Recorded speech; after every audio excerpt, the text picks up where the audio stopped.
Já vamos começar o nosso estudo de hoje, do Livro dos Espíritos.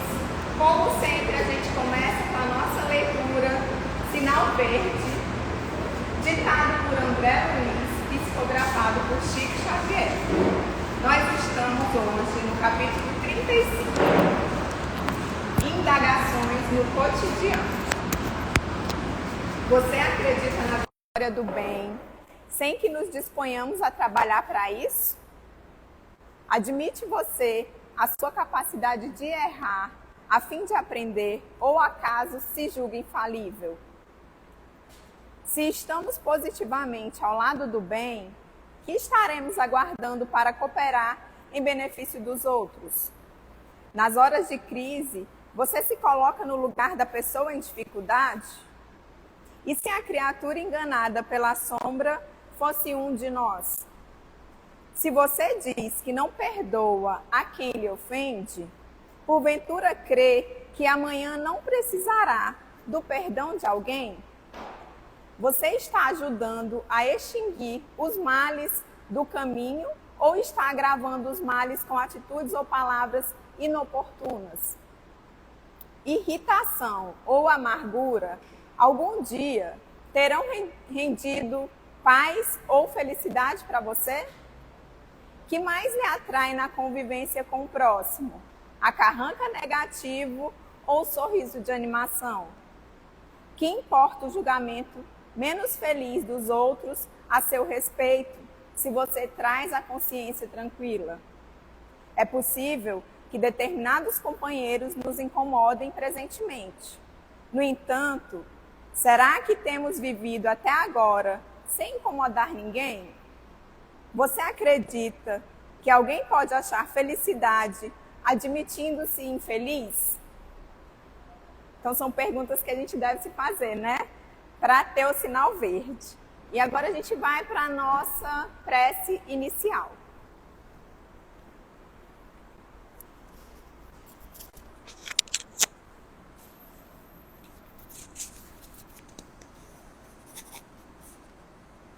Então, meus irmãos e minhas irmãs, vamos elevar os nossos pensamentos ao nosso Pai e nos dirigirmos ao nosso irmão maior, Jesus Cristo, que sempre nos recebe de braços abertos. E imaginando-nos em sua companhia, possamos entrar em comunhão com os nossos benfeitores espirituais e pedir ao Cristo que, através dos nossos benfeitores, possa estender as suas bênçãos de paz, de harmonia, que acalme os nossos corações, para que possamos compreender, Senhor, os ensinamentos desta noite. Porque todas as vezes que estudamos, todas as vezes que aprendemos um pouco mais, ficamos mais habilitados para trazermos o Teu Evangelho, Mestre querido, para fazer morada em nossos corações. Quando compreendemos as belezas das palavras que Tu nos trouxestes, nos aproximamos mais de conseguirmos fazer com que o reino de Deus adentre aos nossos corações. Confiantes na presença e no amparo dos nossos benfeitores espirituais, rogamos ao Mestre Jesus que ilumine os nossos palestrantes dessa noite, que possam eles receber as bênçãos do céu e trazer para o nosso entendimento os ensinamentos do Espiritismo dessa noite. Obrigada, Jesus, pelas bênçãos, pelo amparo, pelo acolhimento e por todo de bom que tem trazido às nossas vidas. Ser conosco, Mestre, hoje e em todos os momentos de nossas vidas. Que assim seja. Agora nós vamos passar para o nosso irmão Fábio, que vai conduzir o estudo do Livro dos Espíritos dessa noite.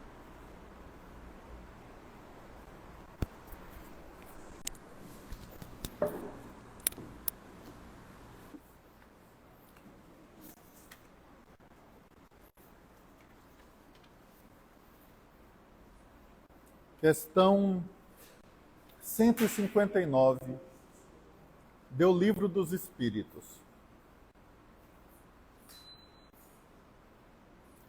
Que sensação experimenta a alma no momento em que reconhece estar no mundo dos espíritos? Resposta: depende. Se praticaste o mal, impelido pelo desejo de o praticar, no primeiro momento te sentirás envergonhado de o haveres praticado.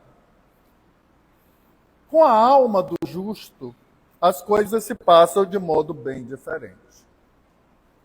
Ela se sente como que aliviada de grande peso, pois que não teme nenhum olhar perscrutador.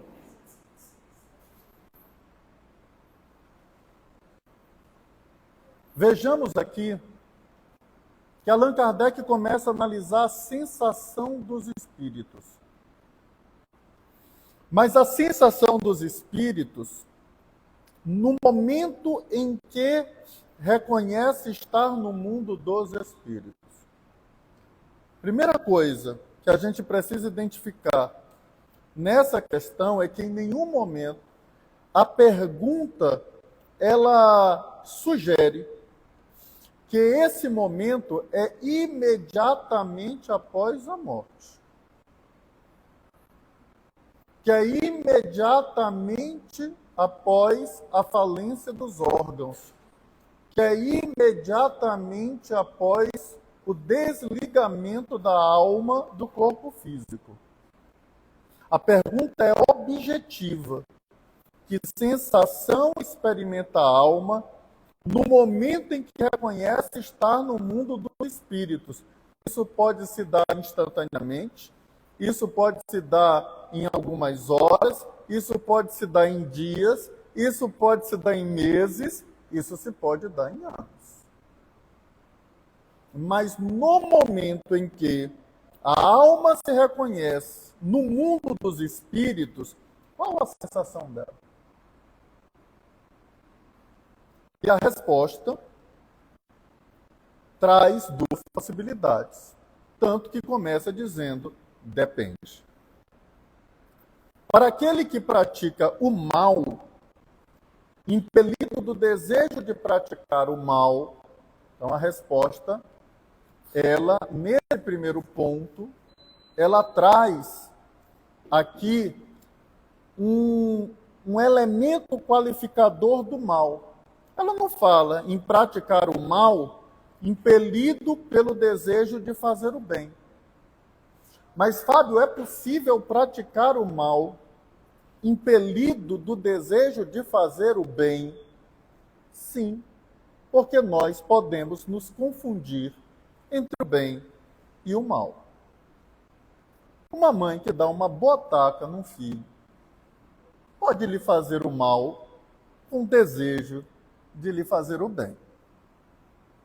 Mas aqui ele fala de quem pratica o mal, impelido do desejo de o praticar.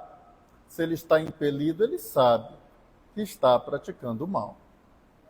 E a esse espírito, a sua sensação primeira é a vergonha. A vergonha de ter praticado esse mal. Isso não quer dizer que é o segundo momento, é o primeiro. O primeiro é de vergonha. Se ele for um espírito mau, é possível que a segunda sensação dele seja a de querer continuar fazendo mal. Mas imaginem, por exemplo, isso está vasto na literatura espírita, alguém que comete suicídio. O primeiro momento em que ele reconhece estar no mundo dos espíritos, a sua sensação é de vergonha.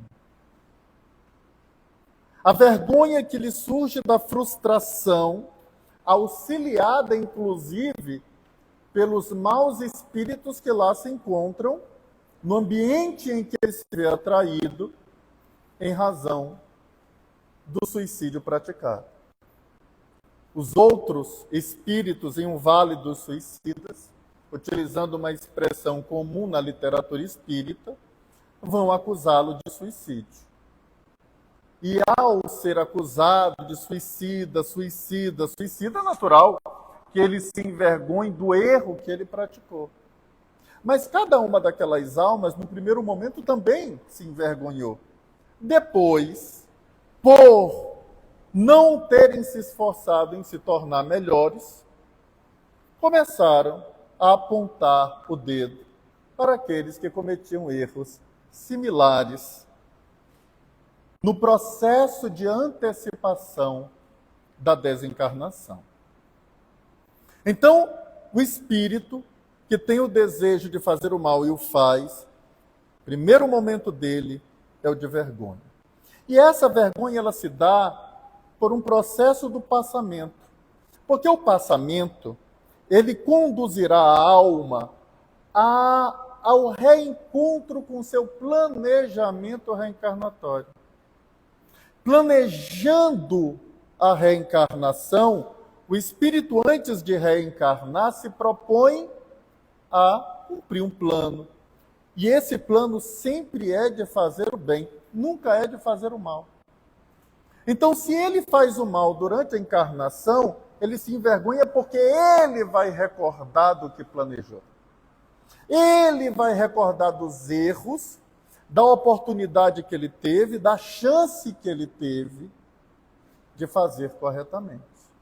E não fez. Com a alma do justo, as coisas se passam de forma diferente. Porque aquele que fez o bem, aquele que foi justo, a primeira sensação dele é de alívio.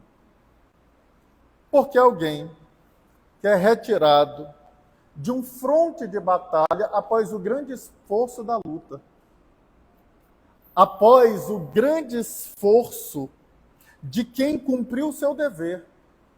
Então, para ele é um grande alívio. É o alívio de quem cumpriu a sua missão. É o alívio de quem cumpriu o papel que lhe cabia naquela encarnação. Esse é o alívio da mãe que educou bem os filhos.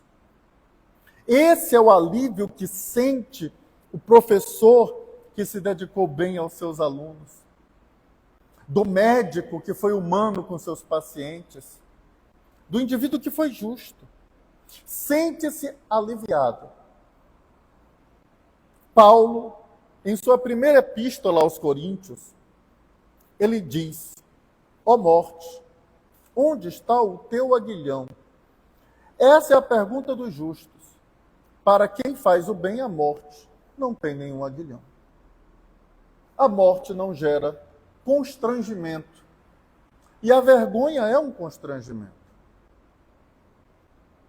Mas, para aquele que faz o mal, desejando o mal, ele responde: o aguilhão da morte é o pecado. Aquele que erra, aquele que pratica o mal, encontrará o aguilhão na morte em razão da lei. A lei de causa e efeito.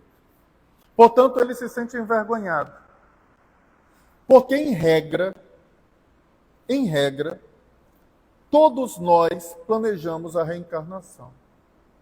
É a lei do planejamento reencarnatório. A exceção é não planejar. A regra é planejar. Porque isso faz parte do exercício do livre-arbítrio da alma antes de sua reencarnação. E isso é vasto também na literatura espírita.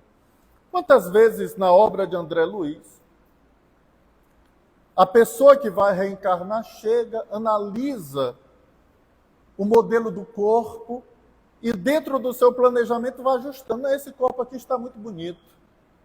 Eu não quero reencarnar para ser Miss. Eu quero reencarnar para reparar erros do passado, para progredir. Sinal que ela exerce muito do seu livre-arbítrio no planejamento reencarnatório. Mesmo na reencarnação compulsória, tem planejamento. Você não está nem sabendo, não está nem planejando. Sim, você só não exerce o seu livre-arbítrio, porque ela é compulsória, mas sempre é um plano divino. Agora a regra é você exercer o livre-arbítrio para planejar. Tanto que quando você planeja errado, você tem a oportunidade, após a desencarnação, de corrigir o erro do planejamento. Porque há muitos que acreditam que, diante de muitas provas, conseguirão dar saltos quânticos. E, às vezes, os espíritos amigos, senhores do karma, dizem: olha, vai com calma. Não é bem assim. Mas, de tanta insistência, Deus permite que nós venhamos a aprender com as nossas próprias experiências. Nós também planejamos boa parte de nossa encarnação aqui sem interferência de ninguém. Há quem planeje ser médico no mundo espiritual e mude o planejamento na Terra. Resolva não estudar. Resolva ser surfista. Não tem problema nenhum. Todos nós temos livre-arbítrio nos dois lados da vida para planejar. Mas somos responsáveis pelos planejamentos que fazemos. Porque muitas vezes acreditamos que sabemos o que é melhor para nós. Assim como, durante a existência, pais, amigos se aproximam e dizem: filho, eu acredito que esse plano não vai dar certo. No mundo espiritual, espíritos superiores também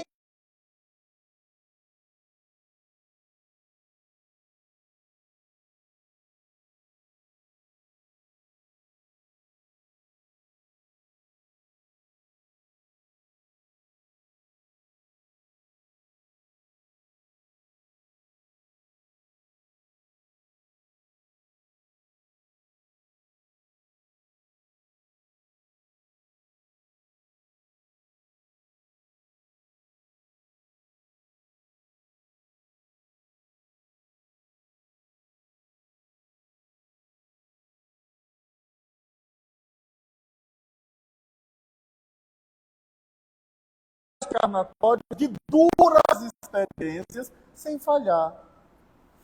Mas os que não estão prontos, quando planejam experiências que uma Alcione daria conta, que um Quinto Varro daria conta, mas eu não daria conta, o que é que pode acontecer? Se eu insistir, eu posso malograr. Os espíritos sabem que é possível, potencialmente, teoricamente, de eu vencer. Mas eu vou precisar de um esforço hercúleo, de um esforço maior, que muitas vezes, me conhecendo, sabe, tu não vais dar conta. E nós estudaremos isso mais à frente, em O Livro dos Espíritos, quanto ao planejamento reencarnatório e quanto a essa liberdade, que nunca é absoluta, porque ninguém tem liberdade absoluta para planejar, para escolher as suas provas. Portanto, isso gera uma vergonha, o fato de planejar algo e não conseguir cumprir. Além da vergonha, do constrangimento, de chegar do outro lado ante a frustração de se deparar com o mundo espiritual, depois que o materialismo mudou durante a encarnação a minha visão, me fazendo crer que só existia o mundo físico. Portanto, a morte frustra sempre o materialista. A morte frustra aquele que acredita que só existe o mundo físico. Podemos ir adiante? Questão 160. O espírito se encontra imediatamente com os que conheceu na terra e que morreram antes dele? Sim, conforme a afeição que lhes votava e a que eles lhe consagravam. Muitas vezes, aqueles seus conhecidos o vêm receber à entrada do mundo dos espíritos e o ajudam a desligar-se das faixas da matéria. Encontra-se também com muitos dos que conheceu e perdeu de vista durante a sua vida terrena. Vê os que estão na erraticidade, como vê os encarnados e os vai visitar. A obra de André Luiz também está recheada de exemplos como esse. Muitos dos espíritos superiores, na obra de André Luiz, que auxiliam no desligamento das faixas da matéria, são espíritos caros àqueles que são auxiliados, ou que já foram mentores espirituais, ou espíritos amigos, parentes, porque guardam profunda afeição com aquelas almas assistidas. Mas aí, retomando um pouco a explicação da anterior, da questão anterior. Eles recebem essa visita no momento em que desencarnam, ou no momento em que vão tomar ciência de desencarnado. Como é isso? Não sei se me fiz entender. Boa pergunta. Porque no momento anterior, a gente sabe que no momento em que reconhece que está no mundo espiritual, não é necessariamente Excelente pergunta. o momento em que desencarnou. Então, aqui, esse ponto no momento em que se reconhece na parte do momento que se faz o corpo. Vamos olhar aqui uma questão de O Livro dos Espíritos, que talvez nos ajude a analisar isso.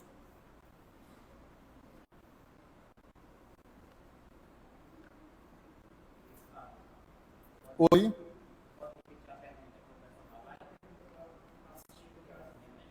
Ela pergunta qual é o espectro desse imediatamente da questão 160 de O Livro dos Espíritos.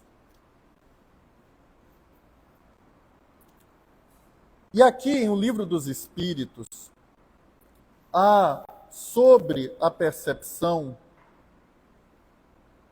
uma questão muito interessante.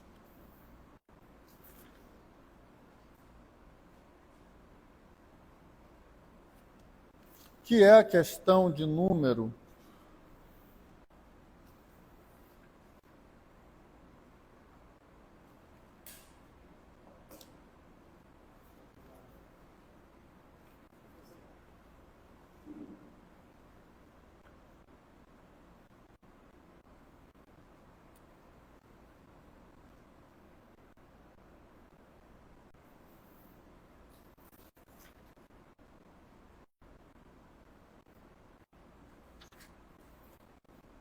questão de número 238 de O Livro dos Espíritos. Kardec e os conhecimentos dos espíritos, numa palavra, eles sabem tudo. E eles respondem: quanto mais se aproximam da perfeição, tanto mais sabem. Se são espíritos superiores, sabem muito. Os espíritos inferiores são mais ou menos ignorantes acerca de tudo. Muito embora a concentração seja em saber, a pergunta fala das percepções e dos conhecimentos. Os espíritos percebem aquilo que querem perceber. Olham aquilo que querem olhar. Aquilo que não querem ver, muitas vezes não veem. E às vezes, almas, elas se encontram em dimensões diferentes em que ele se encontra. Isso faz com que eu tenha no mundo espiritual dimensões em que a alma é incapaz de perceber uma outra. E por mais que ali esteja presente, ele não a percebe, ele não a vê. Os espíritos, portanto, não veem tudo. Então, muitas vezes, o espírito desencarnado, ele está sendo assistido pelo seu anjo de guarda, e ele não se percebe que o anjo está perto dele. Porque naquele momento, os interesses dele estão enfocados em uma vingança, os interesses estão focados numa raiva, os interesses estão focados em outras coisas. Daí a gente vai perceber que a questão 160, ela traz uma regra, mas que naturalmente comporta exceções. É possível que por muito tempo os espíritos não percebam a presença de alguns. E outra coisa importante, a depender do tipo de morte, esses espíritos podem mesmo se distanciarem dos seus amigos e dos seus parentes, caso esses sejam espíritos bons e eles sejam um espírito mau. Imaginem uma mãe cujo filho comete suicídio. Se ela cometer suicídio, é possível que ela entre num estado de perturbação tão grande que não consiga encontrá-lo. Agora imagine que uma mãe desencarne de forma natural. Um filho que cometa suicídio não vai encontrá-la, porque ele se sentirá atraído para um ambiente em que ela não se encontra. Então isso é uma regra, mas as exceções comportam de acordo com o nível de afinidade que será estabelecido a depender de como a morte ocorreu, de como o espírito decidiu desencarnar. Se foi uma desencarnação após uma vida de trabalho, se foi uma desencarnação após uma vida de justiça, se foi uma desencarnação após uma vida de crimes, se foi uma desencarnação após um suicídio. A depender disso, ele vai encontrar alguns e não encontrar outros. Então, em que momento, por exemplo, André Luiz encontra a própria mãe? Não foi no momento da desencarnação, para quem lê o Nosso Lar. Mas isso não significa que ela não estivesse lá, ela estava. Agora sim, ela estava. Só que... Exatamente, isso não quer dizer que ela não estava, mas ele não dava conta de percebê-la. Então isso é muito importante para se perceber.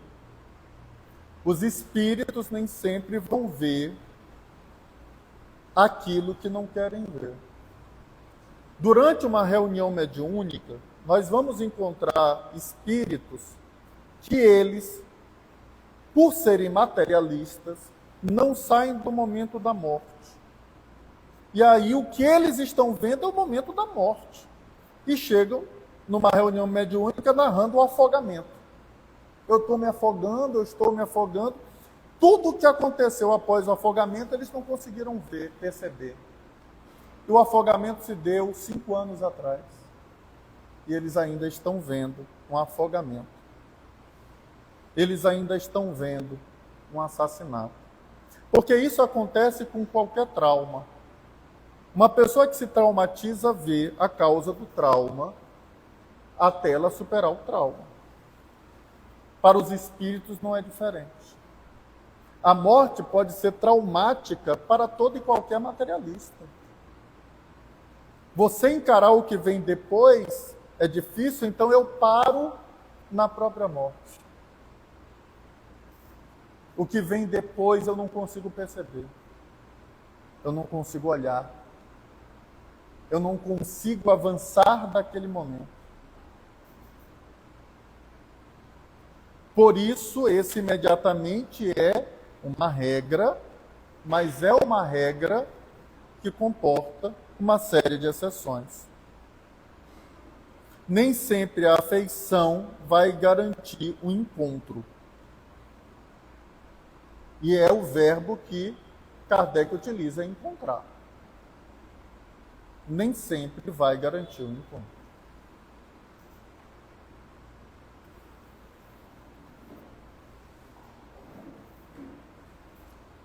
Questão 161 do Livro dos Espíritos. Em caso de morte violenta e acidental, quando os órgãos ainda não se enfraquecerem em consequência da idade ou das moléstias, a separação da alma e a cessação da vida ocorrem simultaneamente? Geralmente assim é.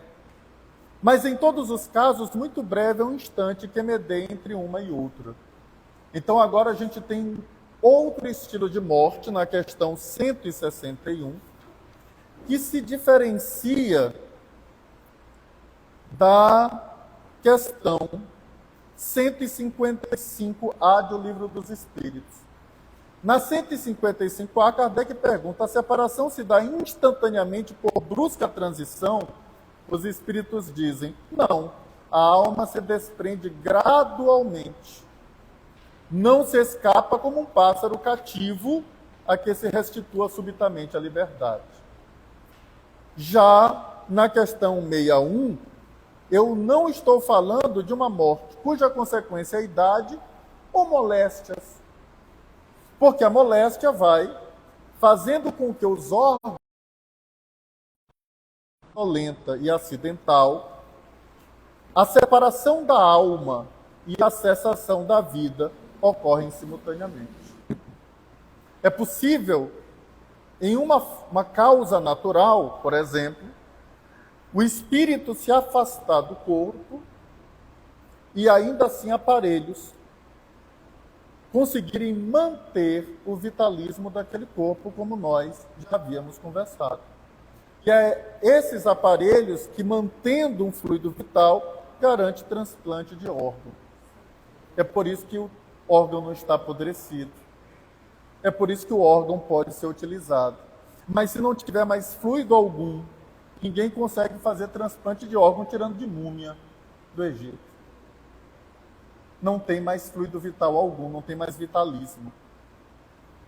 Mas quando a morte é violenta, um acidente, a cabeça foi esmagada, essa separação e essa cessação da vida orgânica, ela se dá simultaneamente. Se não se der simultaneamente, ela se dá em um instante muito breve, entre uma e outra coisa. É muito próximo, quando a morte é violenta ou acidental. Ok? Questão 162. Após a decapitação, por exemplo, conserva o homem por alguns instantes a consciência de si mesmo? Olha como Kardec vai seguindo uma sequência. Ele faz perguntas sobre uma morte violenta e acidental, toma do exemplo da decapitação, que é uma morte violenta. Mas é programada geralmente uma decapitação? Ela pode acontecer de qualquer forma. Ela é programada por um assassino, por exemplo. Ela pode ser programada por um assassino, como a ideia de quem tem um machado pode surgir no momento de decapitar, no momento de uma guerra, numa luta, ou algo que o valha, né? Então, pode ser programado ou não. Mas, independentemente da programação, após a decapitação, por exemplo, conserva o homem por alguns instantes a consciência de si mesmo? Ele está perguntando se a alma conserva consciência de si mesmo, ou ele está perguntando se o homem conserva a alma de si mesmo? Olhem a pergunta.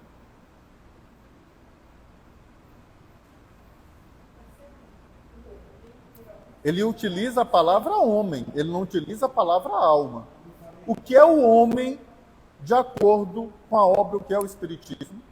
O homem é um ser trino, formado por espírito, perispírito e corpo físico. O homem, João, José, Maria, Joana, ela conserva por alguns instantes a consciência de si mesma. A resposta dos espíritos, não raro, conserva durante alguns minutos, ou seja, em regra, conserva. em regra, conserva durante alguns minutos, até que a vida orgânica se tenha extinguido completamente. Mas também, quase sempre, a apreensão da morte lhe faz perder aquela consciência antes do momento do suplício. E a apreensão da morte é exatamente esse perceber o medo, a angústia, esse momento em que a morte traz e que gera essa apreensão e que faz o indivíduo perder a consciência no momento do suplício.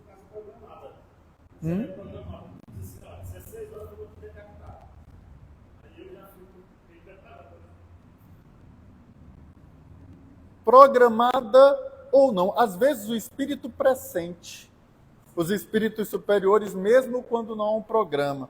Quando há uma programação, alguns espíritos mantêm essa consciência, não a perdem, em razão do nível evolutivo em que se encontram. 2 exemplos. Sócrates, logo depois que ele toma cicuta, ele dialoga com os seus discípulos, já em estado de ebetação, quando os discípulos perguntam: Sócrates, onde nós devemos lançar o teu corpo? Na ágora, onde tu ensinavas? Na necrópole, na cidade dos mortos? E ele responde: nem na ágora, nem na necrópole, nem no meio do caminho. Sócrates não está no corpo. O corpo vocês podem colocar onde vocês quiserem. Outro exemplo, na obra Ave Cristo, Quinto Varro seria decapitado, para pegar o exemplo.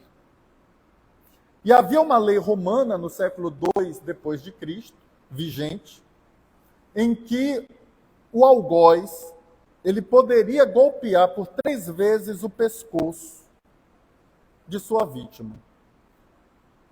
E então o algoz, possivelmente com o machado que não estava um pouco afiado, e ele não tinha uma pontaria boa, o primeiro golpe, ele não acerta o pescoço, ele acerta aqui.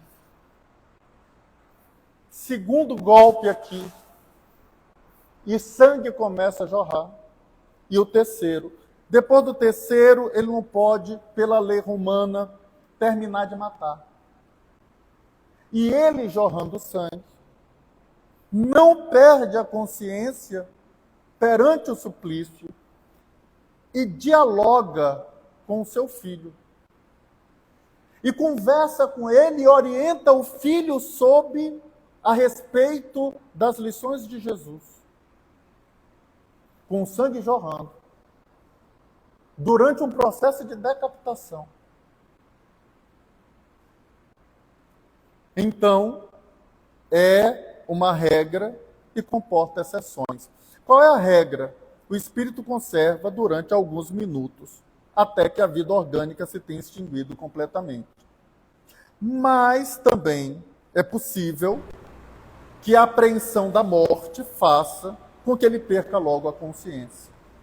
E esse é um processo, um mecanismo de defesa do próprio sistema límbico. O que acontece com uma gazela quando ela vai ser comida por uma onça? Ela congela. É um mecanismo de autodefesa. Ela, ao congelar, não vai vivenciar a consciência da dor de ser mastigada, comida e engolida.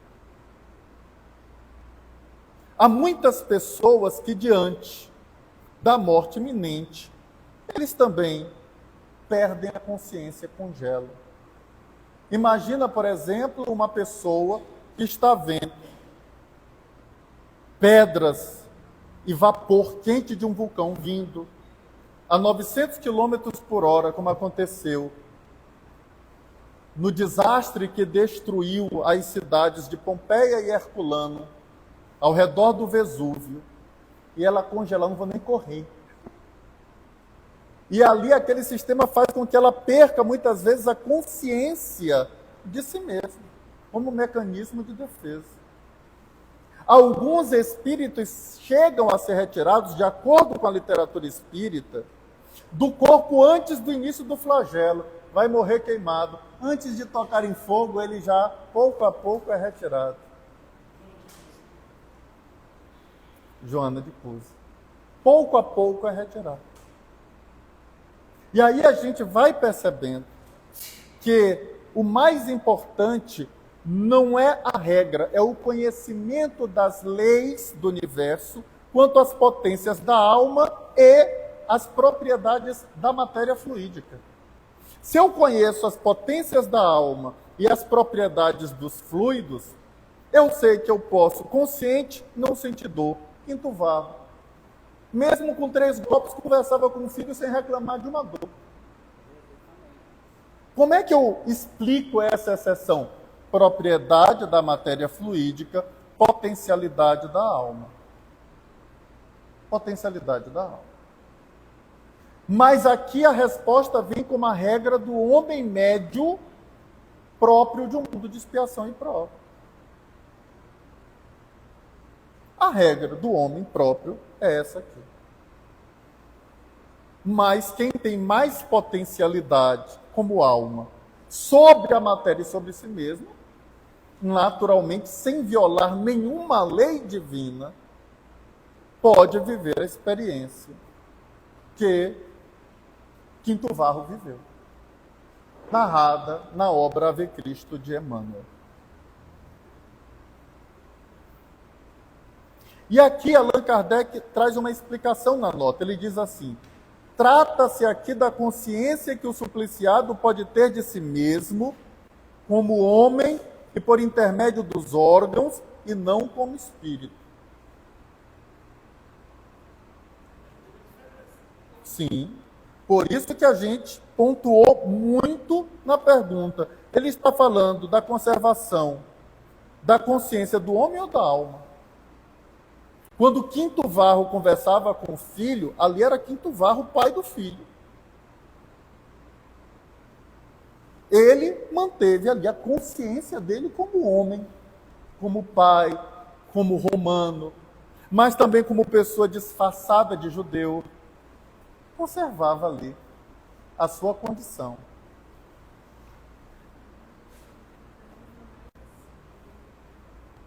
É por isso que algumas almas, mesmo diante da morte iminente ou da morte durante o seu processo, são capazes de falar, são capazes de dar explicações, são capazes de ainda manter a consciência de si mesmo, mesmo diante de uma morte, se expressar. A decapitação é apenas um exemplo. Alguns não se expressam, mas mantêm consciência de si mesmo. A minha mãe acho que manteve. Por quê? Porque a gente pediu. Então, a minha mãe, Fábio, no momento de desencarnar, ela estava em casa e eu liguei para um médico amigo e ele falou: faz a medicação tal, que era uma medicação injetável. E a técnica de enfermagem estava lá e ela reclamava muito de dor na hora das injeções, por isso tinha que ser essa técnica. E a menina foi pegar a veia dela aqui embaixo, no pé, e ela falou assim: minha filha, do joelho para baixo já está morto, você não vai achar aí. Tente a mão, mas do joelho para baixo não adianta mais. E eu sempre queria, porque foi 2 minutos depois que ela desencarnou, né? Então, ela tinha consciência, ela tinha consciência que aquele pedaço do corpo dela não tinha mais vitalidade? Me parece que o caso dela está mais próximo à questão 155A. A alma se desprendendo gradualmente. Tá? No momento, vamos imaginar o caso que para mim o mais simbólico é o do Quinto Varro, que foi decapitado. Kardec, ele explica nesse caso, em que ele conversa com o filho, ele explica mais adiante assim: ela, porém, cessa necessariamente com a vida orgânica do cérebro. Enquanto o cérebro era capaz de funcionar para que ele pudesse falar com o filho, porque o golpe foi errado e não cortou a cabeça, ele falava com o filho porque havia vida orgânica cerebral. E ele poderia, então, o cérebro dar ordens à boca para a boca falar. O que não quer dizer que o perispírito esteja inteiramente separado do corpo. Está num processo. Ali a morte pode se dar instantaneamente ou em um instante breve entre uma coisa e outra, como diz a questão 61 do Livro dos Espíritos. Ao contrário, em todos os casos de morte violenta, quando a morte não resulta da extinção gradual das forças vitais, mais tenazes os laços que prendem o corpo ao perispírito e, portanto, mais lento o desprendimento completo. E aí a gente viu uma diferença entre desprendimento e morte. A gente viu lá na questão 155 de O Livro dos Espíritos, na nota de Allan Kardec, que os laços do perispírito ligados ao corpo físico podem passar meses e anos para se separar. Isso não tem relação com a morte. Isso tem relação de laços do espírito com o corpo físico. É por isso que o espírito pode sentir a decomposição, em razão de sua materialidade. Quanto mais material é a vida daquele espírito, mais demorado é o desprendimento dele, independente do fenômeno morte. Olha o que Kardec diz, porque recordar é viver.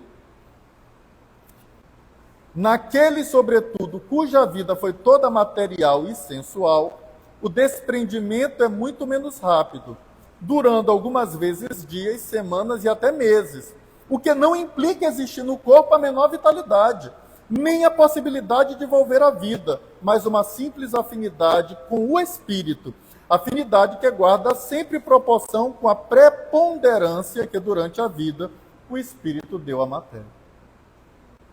Olha aqui, são muitos conceitos, desprendimento, morte, e que não são conceitos iguais.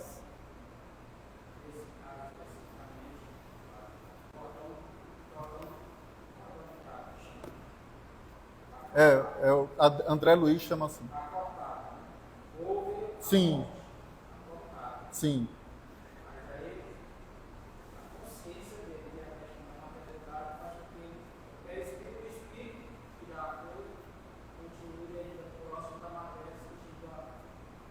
Exatamente.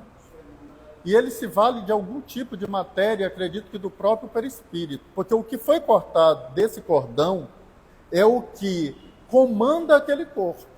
Então não tem mais como aquele espírito comandar aquele corpo. Não comanda mais. Porque esse espírito, para comandar o corpo, além do perispírito, ele precisa do fluido vital necessário para comandar. Entretanto, é por meio da matéria fluídica que ele vai sentir a decomposição.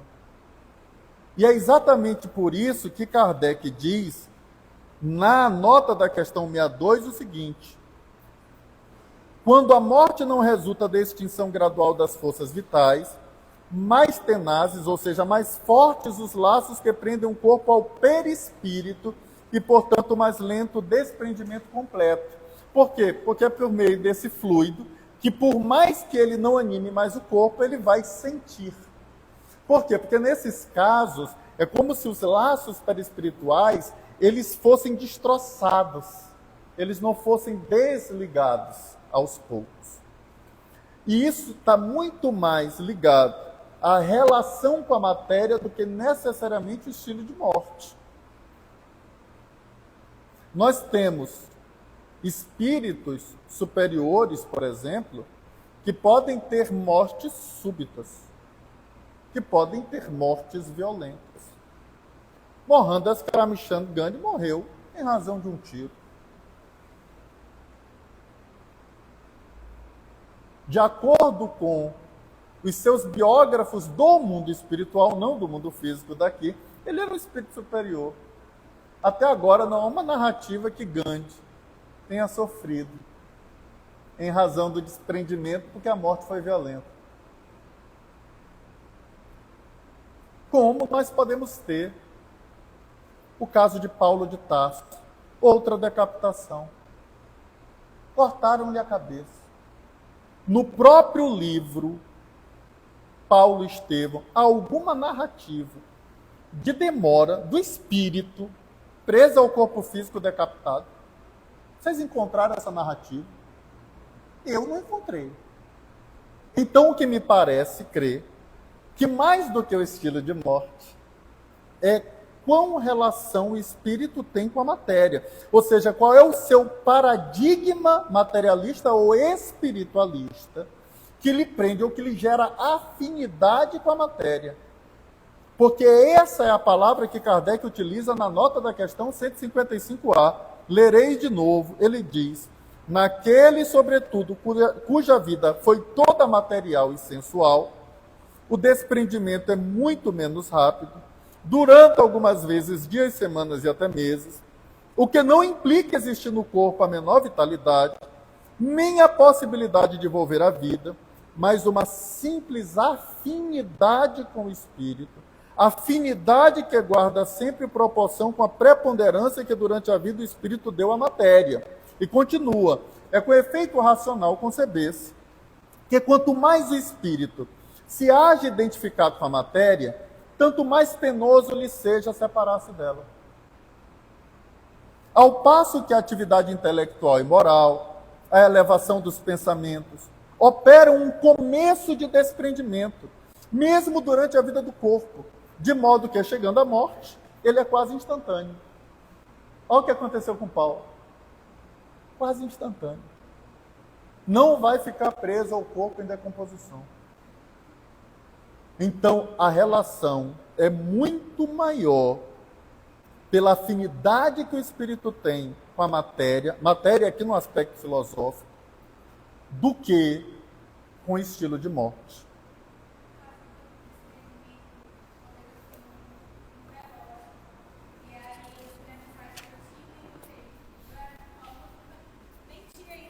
E a pessoa não era tão próxima. E aí conversei com a minha família também, médium, e eles me levaram, né? E aí lá eu recebi a mensagem do desencarnado para cada filho. No caso, ele já estava preparado e já tinha a mensagem, ou a alma se fez ali presente até repassar a mensagem para poder aí sim deixar o plano. Francisco Cândido Xavier recebeu muitas mensagens de espíritos, cujas mensagens eram auxiliadas em razão do estado de perturbação por outros espíritos que estavam com eles. De acordo com o que nós vamos estudar a partir da questão 163 do Livro dos Espíritos, logo após a desencarnação, a alma entra num estado de perturbação. Esse estado de perturbação é mais ou menos longo de acordo com essa afinidade com o mundo material. Aqueles espíritos mais materializados, obviamente, essa afinidade é maior, o estado de perturbação é maior. Aos mais espiritualizados, esse estado de perturbação será menor, mas sempre há algum tipo de perturbação, a não ser para aquelas almas que dominam por completo a matéria. Não dominando a matéria por completo, vai viver algum tipo de perturbação. Entretanto, imaginem espíritos que desencarnaram na condição de crianças. A fase infantil é uma perturbação causada pelo corpo sobre a alma que reencarnou. Imagina, por exemplo, você ser Einstein na vida passada e de repente você reencarna. Imagina agora você com 3 anos de idade. O corpo de alguém de 3 anos, o cérebro que ainda não se desenvolveu, os lobos ainda não desenvolvidos, geram um estado de perturbação para a alma reencarnada. Então, ainda que aquela criança reencarne com 3 anos de idade, ela não vai sair do estado de perturbação causada pelo corpo, onde ela vai se ver como uma criança e não como Einstein, porque ela ainda está vivendo essa perturbação. E se Einstein quiser se comunicar, vai precisar da ajuda da avó, porque a criança não sabe se expressar bem. Chame uma criança de 3 anos aqui para falar para vocês, ela certamente ficará envergonhada de falar na frente de muita gente.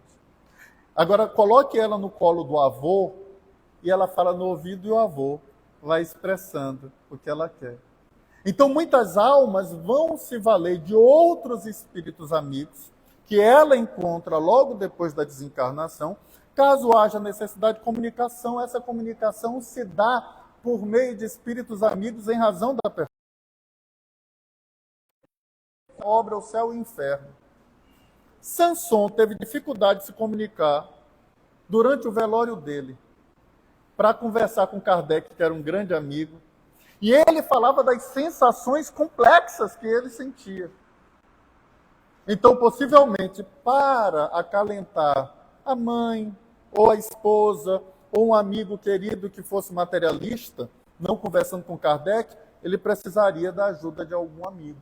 Porque naquele momento ele estava em estado de perturbação. E ele mesmo reconhece. Qual a diferença? Uma semana depois ele reaparece e assim, pronto, a perturbação passou. Curta. Olha que coisa interessante. Bezerra de Menezes, 2 dias após a desencarnação, havia recobrado toda a sua potencialidade como alma. Era um espírito muito evoluído. 2 dias. O Chico, eu acho que estava em pairagens tão superiores que quem quisesse notícia ia ser pelos outros. Quem já leu, por exemplo, 50 anos depois, no final do livro, em que todo mundo está desencarnado, é todo mundo procurando Célia Lúcius. Ninguém acha Célia Lúcius. Até que uma entidade chega e diz assim, ela, muito superior a vocês, ela está em outros mundos, em outras dimensões. Ninguém nem viu. Se morreu, ninguém nem viu passar. Então, nós encontramos esse desafio da perturbação espiritual, que pode ser superado pelo auxílio de espíritos. Aí ele pode falar em nome de e assinar ao final como ele pode. Em O Livro dos Médiuns, há um capítulo que trata sobre a identidade dos espíritos, onde Kardec, nesse capítulo, vai questionar os espíritos. Existe uma regra absoluta para identificar os espíritos? Não. É possível que uma alma venha, assine por outra, mas ela vem em nome da outra, mesmo assinando por ela. Então ele coloca Bezerra de Menezes para dizer, eu sou da falange de Bezerra de Menezes. Venho em nome de. Então é possível que uma outra entidade capaz de construir ideias repasse esse consolo para os entes queridos.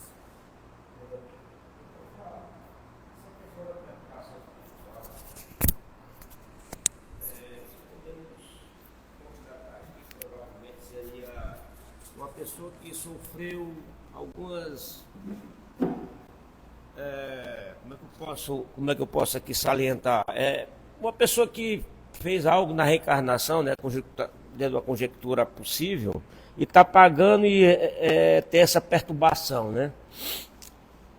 Ele tem essa perturbação mental, portador de vários transtornos psíquicos, escapou 7 vezes da morte, entre 2 acidentes automobilísticos, inclusive apagou, não sabe, como o senhor até falou que a gazela às vezes deixa de sentir dor. Eu tive um acidente automobilístico há muitos anos atrás, praticamente há 20 anos atrás. Fiquei paralítico 6 meses e 3 meses andei de muleta. E o colega morreu do lado. Essa questão da perturbação e esse sofrimento vem em sequelas de qual reencarnação? De nenhuma qual? específica. Qual? De nenhuma específica. Ela vem em razão da imperfeição da alma. Tá? Ela não vem de uma encarnação específica. Então vejamos que aqui eu não estou falando de expiação espiritual. Estou falando de perturbação espiritual. A perturbação ela ocorre em razão da passagem, do passamento. O passamento de lá para cá, o passamento daqui para lá vai gerar perturbação. Espírito reencarnou. Vamos imaginar que o Roberto esteja desencarnado e vai reencarnar. No momento do processo reencarnatório, um óvulo se junta com uma célula espermatozoide, formando outra chamada zigoto. e o processo blastular começa a se desenvolver, é natural que nesse processo embriogênico ele comece a entrar no estado de perturbação. Ali já não vai ser mais Roberto, Roberto vai se sentindo comprimido, ele vai perdendo a consciência de si, ele vai se percebendo pequeno dentro de um corpo muito menor, e quando ele é expulso do ventre, e que ele sente o ar nos pulmões, chora, aparece uma dita cuja que chama ele de Pedro. Não é mais Roberto. Então essa perturbação, ela serve para estabelecer um rompimento entre uma existência espiritual e uma existência física. Roberto deixa de existir, agora começa a existir Pedro. Olha que coisa interessante. Então eu vou passar por um estado de perturbação, porque o tempo em que eu estou encarnado, eu estabeleço como paradigma de personalidade os meus elementos da persona. São elementos de personalidade, são elementos que me identificam. Quais são os elementos que me identificam? A imagem do rosto, as pessoas não me reconhecem quando olham a minha foto. Meu nome, as pessoas não conhecem meu nome quando... Olha, isso aqui, Fábio passou no concurso, olha, eu estou vendo o nome dele.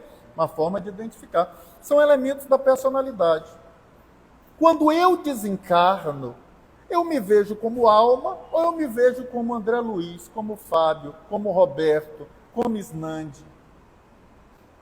Eu não me vejo como uma alma livre. Por quê? Porque o meu paradigma foi todo daquela reencarnação. Você se deparar com o mundo espiritual, isso é perturbador. Mas não é perturbador porque você errou. É perturbador em razão da inferioridade da alma. A alma imperfeita, ela pode não errar e ela vai passar pelo estado de perturbação. Ninguém está falando de expiação, está falando de perturbação. Perturbação. Não é uma pena. Isso não quer dizer que o passamento não possa ser uma grande expiação. Pode ser a depender do mal que foi praticado. Mas ainda que não se faça o mal, haverá uma perturbação pelo passamento. Pelo passamento. Tanto que Sanson é um dos espíritos que Kardec classifica como espíritos bons em suas comunicações na obra O Céu e o Inferno, e ainda assim passou por estado de perturbação. E muitos dos amigos aqui, que de quando em quando se comunicam na reunião mediúnica, já desencarnados, passaram por estado de perturbação. A minha mãe, por exemplo, ela desencarnou em razão de uma leucemia. Ela passou muito tempo numa UTI. Quando ela desencarnou, as primeiras informações que vieram a lume foi de que ela estava hospitalizada no mundo espiritual. E ela passou 2 meses para poder voltar a andar, e andava devagarinho ao lado do esposo, que também já tinha desencarnado. E ele vinha, ela dava um passo devagarzinho, dava outro passo devagarzinho. O espírito não pode volitar. E por que ela não volitava? A perturbação, ela é causada pelo paradigma da última reencarnação. Eu estava doente, é como eu me vejo. Por acaso o espírito tem câncer? O espírito não pode nem morrer a segunda vez. Mas a minha percepção de vida me traz a lembrança da doença. Assim como André Luiz reclamava dos seus problemas estomacais, intestinais. Não tinha intestino. Qual era a percepção dele? Sinto ar nos meus pulmões. Não tinha pulmão. Ele podia mergulhar no rio mais fundo. O pulmão dele não ia encharcar de água e ele não ia morrer, por uma razão muito simples. Não tinha pulmão. Não tem. Não vai desencarnar. Já está desencarnado. Mas isso é perturbador, porque esse é meu paradigma. Então, quanto mais materialistas nós somos, numa perspectiva filosófica, maior a perturbação que nós temos. Quanto mais eu me espiritualizo, menor é o tempo de perturbação. Um dia eu vou dominar a matéria. Um dia a morte não me perturba mais. Jesus, por exemplo, não passou por nenhum estado de perturbação com a morte. Dominava completamente a matéria. Caminhava sobre as águas. Dominava a matéria, trazendo visão aos cegos.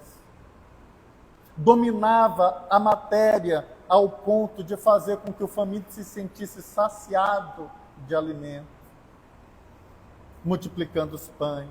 Dominava a matéria, reunindo peixes em águas rasas para serem pescados. Dominava a matéria. Se dominava a matéria ali, dominava a matéria aqui. Total domínio sobre a matéria. Nós não temos domínio sobre a matéria. Qual o domínio que a gente tem diante de um tumor cerebral? Qual o domínio que a gente tem? Uma coisa mais simples, uma unha encravada. Eu conheço gente que sai do sério só porque está com fome. Porque está com sono. Olha como a matéria domina o indivíduo. Então o espírito puro domina a matéria por completo. Nós, inferiores, a matéria nos perturba, até no mundo espiritual. Por isso, uma criança, ao desencarnar, acredita ser criança, porque o corpo, a percepção de personalidade, de identificação dela era de criança. A mesma coisa um esquizofrênico. A mesma coisa uma pessoa com problema neurológico.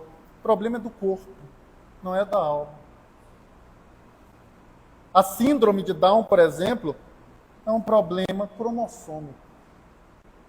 Mas se ele desencarnar, o paradigma era ele pode se ver do outro lado, por algum tempo, durante o estado de perturbação, como se síndrome de Down tivesse. Não tem.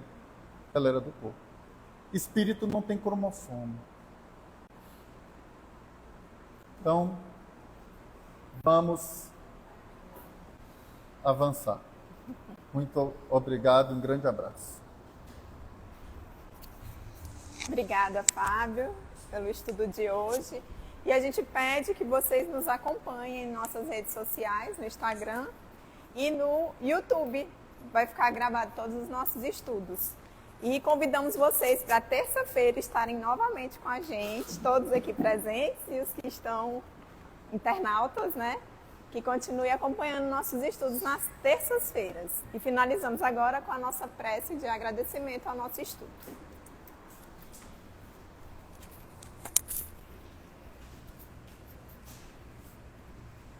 Vamos elevar o pensamento ao alto, então, agradecendo a Jesus, agradecendo a Kardec pelos ensinamentos que Fábio trouxe para nós hoje aqui, agradecendo a equipe espiritual da casa, comandada por José Grosso. Felizes estamos com essas informações obtidas que nos dão mais segurança diante do fenômeno do passamento, da morte.